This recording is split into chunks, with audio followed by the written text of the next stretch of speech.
In today's video, we're exploring the three states of matter: solids, liquids, and gases, and how substances can change from one state to another. To do that, we use something called the particle model, which helps us understand how the tiny particles that make up a substance behave.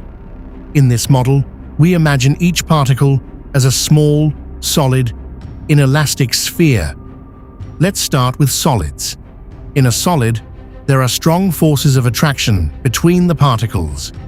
These forces hold the particles close together in fixed positions, forming a neat, regular structure called a lattice. Because the particles are locked in place, solids keep a definite shape and volume. That's why you can't pour a block of metal like you can a liquid.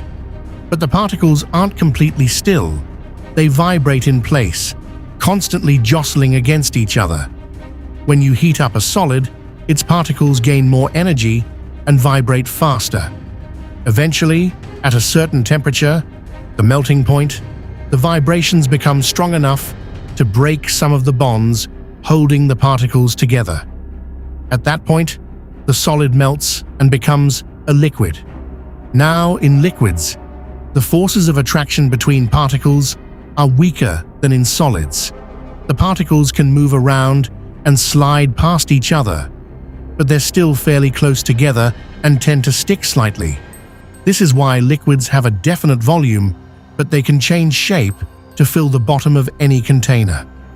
If we keep heating the liquid, the particles gain even more energy and move faster. The forces of attraction weaken even further, and when the liquid reaches its boiling point, the particles have enough energy to completely break free, turning the liquid into a gas.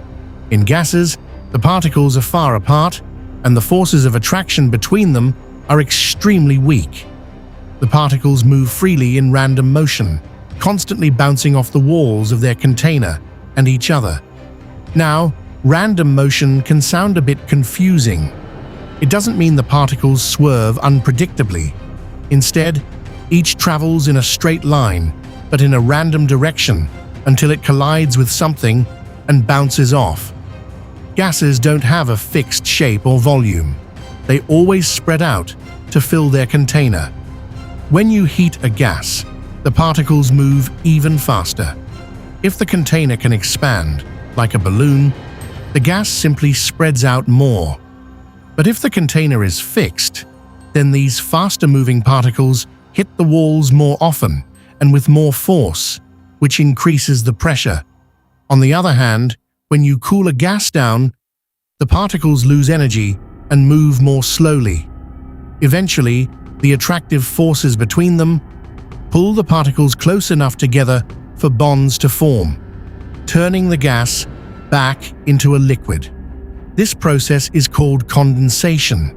Cool the liquid even further, and the particles lose even more energy, forming more bonds until they're locked firmly in place. At this point, the liquid freezes and becomes a solid again. Now, it's important to remember that the particle model is just that, a model. In reality, particles aren't little solid spheres, and they're not completely inelastic either. They can be atoms, ions, or molecules, depending on the substance.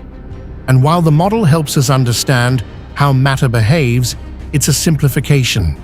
It doesn't show the true strength or number of the forces between particles. But even with those limitations, the particle model is still a powerful way to explain some really complex ideas in physics. And that's it for today's video. If this helped you get your head around states of matter, hit like, share it with a friend who's revising, and we'll see you next time for another quick explanation.